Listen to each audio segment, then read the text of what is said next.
Fundamental unit of life, है ना। First cell, what is cell? Cell is the basic structural functional unit of life. सेल क्या होती है? हमारी पूरी लिविंग ऑर्गेनिजम्स की स्ट्रक्चरल यूनिट होती है और फंक्शनल यूनिट होती है। सेल को हम अदर वर्ड में क्या कह सकते हैं कि ये हमारी पूरी बॉडी की एक्टिविटी को क्या करती है? कैरी आउट करती है। In other word, cell make up living things and carry out activity that keep a living things alive. Next slide पर आते हैं। नेक्स्ट टॉपिक है अपना सेल थ्योरी। सेल थ्योरी क्या है? किसी ने दिया है कि सेल थ्योरी किसी पर्टिकुलर पर्सन ने दिया है क्या? नहीं। सेल थ्योरी क्या है? Collection of ideas. Cell theory is the collection of ideas and conclusion from many different scientist. Cell theory के अंदर क्या है? बहुत सारे साइंटिस्ट ने अपने अपने व्यूज दिए थे, उन सबका कंक्लूजन निकाला गया और उस कंक्लूजन से क्या बनाई गई थी? फिर लास्ट में सेल थ्योरी बनाई गई थी। सेल थ्योरी के मेन पॉइंट्स पर आते हैं। तो फर्स्ट पॉइंट क्या है? All known living organic things are made up of one or more cell. जितनी भी लिविंग थिंग्स होते हैं वो सब किससे मिलकर बने होते हैं? या तो वन या तो फिर नंबर ऑफ सेल से मिलकर बने होते हैं। मतलब एक चीज तो हमको क्लियर है कि सेल का नंबर क्या होता रहता है? पर्सन टू पर्सन वेरी करता रहता है। सेकेंड पॉइंट इसका, जितने भी लिविंग ऑर्गेनिजम्स होते हैं, all living cells arise from pre existing cells by division. जितनी भी न्यू सेल्स मेडअप होगी वो किसके थ्रू होगी? डिवीजन। दो तरह की डिवीजन होती है, माइटोसिस डिवीजन। ये डिवीजन ही होते हैं जो बेस होते हैं नई सेल के बनने का। थर्ड पॉइंट सेम रिपीट हो रहा है, the cell is the basic unit of structural and functional unit of life. फिर नेक्स्ट स्लाइड पर आते हैं अपन सेल थ्योरी की टाइमलाइन पर। सेल थ्योरी की टाइमलाइन पर आते हैं अपन कि कितने सारे साइंटिस्ट ने सेल थ्योरी के ऊपर वर्क करा है विद ईयर। ये पूरा सारी टाइमलाइन के ऊपर अपने को दिखेगा। तो सबसे फर्स्ट 1665 में सबसे पहले सेल की थ्योरी किसने दी थी? सेल के बारे में किसने बताया था? रॉबर्ट हुक ने। रॉबर्ट हुक को क्या बोला जाता है? सेल का मेन डिस्कवरर, है ना। उन्होंने किसको देखकर बताया था सेल की थ्योरी को? हनीकॉम के स्ट्रक्चर से उन्होंने बताया था कि सेल कैसी होती है ना, स्मॉल रूम में। सेकेंड आती है ल्यूवेनहॉक। ल्यूवेनहॉक ने किसके बारे में बताया था? Living cell. जब भी लिविंग सेल के बारे में बात होती है तो उसके डिस्कवरर कौन कहलाते हैं? ल्यूवेनहॉक। थर्ड आते हैं रॉबर्ट ब्राउन। रॉबर्ट ब्राउन कौन थे? जिन्होंने किसकी डिस्कवरी करी थी? Nucleus. Who is the discoverer of nucleus? तो कौन है वो? Robert brown. नेक्स्ट आते हैं ड्यूचार्डिन। इन्होंने किसके बारे में बताया था? Discovered fluid content of a cell. एक सेल के अंदर जो फ्लूइड कंटेंट होता है उसके बारे में किसने बताया था हमको? सबसे पहले ड्यूचार्डिन। नेक्स्ट आते हैं 1838 में शेरिडियन। शेरिडियन ने किसके बारे में बताया था? प्लांट सेल के बारे में। Propose all plants are made up of cell. जितने भी प्लांट्स होते हैं वो सब किससे मिलकर बने होंगे? सेल से। ये बताने वाले पहले साइंटिस्ट कौन थे? शेरिडियन, है ना। शेरिडियन एंड शिवान की है, ये भी बहुत फेमस है। नेक्स्ट आती है पुरकिंजे। पुरकिंजे ने क्या बताया था कि जो सेल के अंदर पूरा एक लिक्विड पार्ट होता है जो पूरी सेल को क्या रखता है? लिविंग रखता है। उस लिक्विड पार्ट को मतलब प्रोटोप्लाज्म के बारे में डिस्कवरी सबसे पहले किसने करी थी? पुरकिंजे। किसने करी थी? पुरकिंजे। कब करी थी? 1839 में। नेक्स्ट शिवान। मैंने कहा ना शेरिडियन और शिवान दोनों ने मिलकर एक थ्योरी बनाई। तो शिवान ने किसके बारे में बताया था?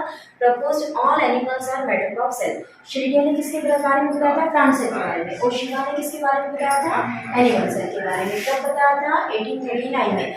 ये ईयर भी आगे जाके बहुत इंपॉर्टेंट हो जाएंगे तुम्हारे लिए, है ना, इसलिए यहाँ पे बहुत अच्छी बात है। 1845 में कार्ल ने किसके बारे में बताया था? Propose cell is the basic unit of life. जो सेल की डेफिनेशन में आज अपन सबसे पहला पॉइंट लिखते हैं कि सेल कैसी यूनिट होती है? बेसिक यूनिट ऑफ लाइफ होती है। ये बताने वाले सबसे पहले कौन थे? कार्ल। कौन थे साइंटिस्ट? कार्ल। नेक्स्ट 1855 में रुडोल्फ ने बताया था propose all cell arise from pre existing cell. अभी अपन ने पढ़ा सेल थ्योरी के अंदर ये पॉइंट था कि जितनी भी सेल होती है वो किससे मिलकर बनी होती है? प्री एग्जिस्टिंग सेल से, डिवीजन के थ्रू। तो ये बताने वाले सबसे पहले कौन थे? रुडोल्फ विर्चॉफ। इन्होंने सबसे पहले किसके बारे में बताया था? सेल डिवीजन के बारे में। देखो अब नेक्स्ट अपना आ रहा है यूनिसेलुलर ऑर्गेनिज्म। यूनिसेलुलर ऑर्गेनिज्म क्या होती है? Those organism which bear single cell. वो सारे ऑर्गेनिज्म जिसके अंदर कितना सेल होता है? ओनली वन सेल होता है। तो सारे के सारे क्या कहलाते हैं? Unicellular. All organism that is made up of only one cell is called unicellular organism. इसके एग्जांपल देखिए तो हमको यूग्लिना, पैरामेशिया, येस्ट, ये सब किसके एग्जांपल है? सिंगल सेल मतलब यूनिसेलुलर। नेक्स्ट आते हैं मल्टीसेलुलर। मल्टीसेलुलर ऑर्गेनिजम्स क्या होती है? जिसके अंदर नंबर ऑफ सेल्स ज्यादा होते हैं, ना, एक से ज्यादा होते हैं। An organism that is made up of more than one cell is called as multicellular organism. इसके एग्जांपल में आते हैं जितने प्लांट्स हैं वो किस कैटेगरी में आते हैं? मल्टीसेलुलर में। जितने भी एनिमल्स हैं वो भी किस में आते हैं? मल्टीसेलुलर में। जितने भी फंगस है वो भी किस कैटेगरी में आती है? मल्टीसेलुलर के अंदर आती है। नेक्स्ट आते हैं मल्टीसेलुलर ऑर्गेनिजम्स। तो यदि अपन किसके अंदर देखें? माइक्रोस्कोप के अंदर, तो हमको इस तरीके का विजन उसके अंदर दिखाई देगा। यदि हम लीफ सेल को देखते हैं तो लीफ सेल कैसे दिखाई देगी माइक्रोस्कोप में? इस तरीके से, है ना। और मसल सेल्स को दिखा देगी तो मसल सेल्स का स्ट्रक्चर कैसा दिखाई देगा अंडर माइक्रोस्कोप। नेक्स्ट आते हैं अपन size of cell. Size of cell क्या होता है, वेरी करता है, वेरी मतलब परिवर्तन, वेरी मतलब क्या होता है, परिवर्तन। तो परिवर्तन सेल का साइज क्या होता जाता है, वेरी। हर किसी के अंदर सेल नंबर और सेल साइज क्या होते हैं, वेरी होते हैं। Most cell are very small microscope, ज्यादातर सेल क्या होती है, माइक्रोस्कोप होती है, स्मॉल होती है, जिसको हम क्लियर नेकेड आई से देख नहीं सकते, उसको माइक्रोस्कोप में ही देखना पड़ेगा। कुछ सेल जो होती है वो कैसी होती है, वेरी लार्ज होती है। तो ये क्वेश्चन होता है कि सबसे छोटा सेल कौन सा है और सबसे बिगेस्ट सेल कौन सा है। तो सबसे स्मॉलेस्ट सेल किसका कहलाता है, माइक्रोप्लाज्मा का। उसका साइज कितना होता है, ओनली 0.1 म्यूएन। ये म्यूएन क्या है, इसकी यूनिट है, माइक्रोमीटर। म्यू किसको रिप्रेजेंट करता है, micrometre. 1 micrometre is equal to क्या रहता है, 1 micrometre is equal to 1/1000 millimetre. ये भी याद रखना चाहिए ना, कन्वर्जन आ सकता है यहाँ की जगह। 1 माइक्रोमीटर किसके बराबर होता है, 1/1000 मिलीमीटर के बराबर होता है। अब देखिए यहाँ पे दोनों एग्जाम्पल दिया हुआ है। सबसे स्मॉलेस्ट सेल में किसको लिया गया है, माइक्रोप्लाज्मा, उसका साइज है 0.1। और सबसे बिगर सेल, सबसे बिगेस्ट सेल किसका होता है, ऑस्ट्रिच का एग। ऑस्ट्रिच का जो अंडा होता है उसी को सबसे लार्जेस्ट सेल की कैटेगरी में डाला गया है। इसका साइज कितना होता है, 18 सेंटीमीटर। दिख रहा है तुमको दोनों के साइज में डिफरेंस, कितना साइज चेंज है। फिर नेक्स्ट आते हैं size of cell in human. हमारी बॉडी के अंदर भी जितनी सेल्स है सबके साइज अलग अलग है ना। सबसे लॉन्गेस्ट सेल कौन सा सेल होता है, नर्व सेल। ब्रेन से लेके पूरा हर ऑर्गन के अंदर कौन फैला हुआ है, नर्व सेल। कहीं पर भी एक पिन भी चुभता है तो हमारे ब्रेन को मैसेज आता है, वो किसकी वजह से जा रहा है, नर्वस सिस्टम है ना। स्मॉलेस्ट सेल जो हमारे अंदर वो कौन सा होता है, मेल के अंदर होता है स्पर्म सेल, वो सबसे स्मॉलेस्ट सेल कैटेगरी के अंदर आता है। लार्जेस्ट सेल जो बताया ये होता है कौन सा, ओवम सेल। कितना साइज होता है इसका, 120। सबसे स्मॉलेस्ट का कितना होता है, ओनली 5 है ना। और सबसे लार्जेस्ट का कितना रहता है, 120। और सबसे लॉन्गेस्ट सेल कौन सा कहलाता है, ये बहुत इंपॉर्टेंट है, कौन सा, नर्व सेल। और इसका साइज कितना होता है, 1। अब आती है shape of cell. Shape of cell भी क्या होते हैं, सबके अंदर अलग अलग होते हैं। मतलब सेल का साइज, शेप, नंबर तीनों क्या करते हैं, वेरी करते हैं। तो अब अपन किसको पढ़ रहे हैं, शेप की। Cell vary in shape. Cell क्या होता रहता है, उसका शेप भी क्या होता रहता है, बार बार चेंज होते रहते हैं। Variation depend mainly upon the function of cell. किस सेल को कैसा फंक्शन करना है यही तो डिसाइड करेगा कि कितने नंबर होना चाहिए और कैसा साइज होना चाहिए।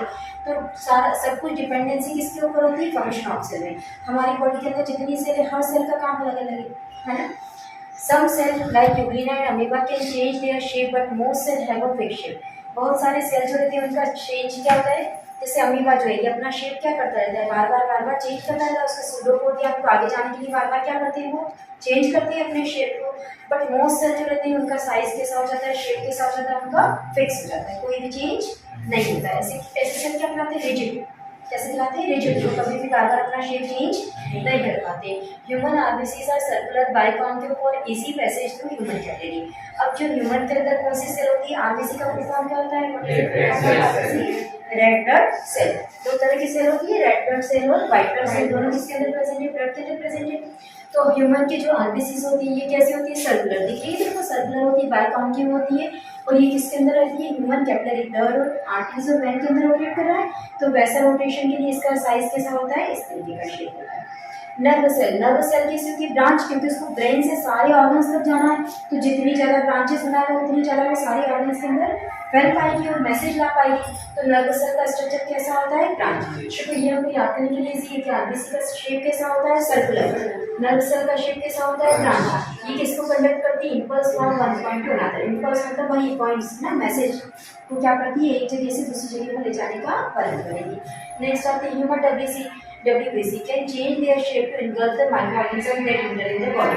WBC का काम ही क्या है, नाम क्या है, पहले तो फुल फॉर्म क्या है, व्हाइट ब्लड सेल। ये क्या करता है, इम्यूनिटी को बढ़ाता है। जैसे बाहर से कोई फॉरेन पार्टिकल ने अंदर एंट्री करी है, उसको क्या करता है, कैप्चर करके इंगल्फ करके खत्म करने का काम करता है। तो ह्यूमन WBC क्या कर देती है, ये अपना शेप क्या करती रहती है, बार बार बदलती रहेगी। जैसा आएगा वहां से फॉरेन पार्टिकल वैसा शेप करके उसको इंगल्फ करके क्या कर देगी, डाइजेस्ट करके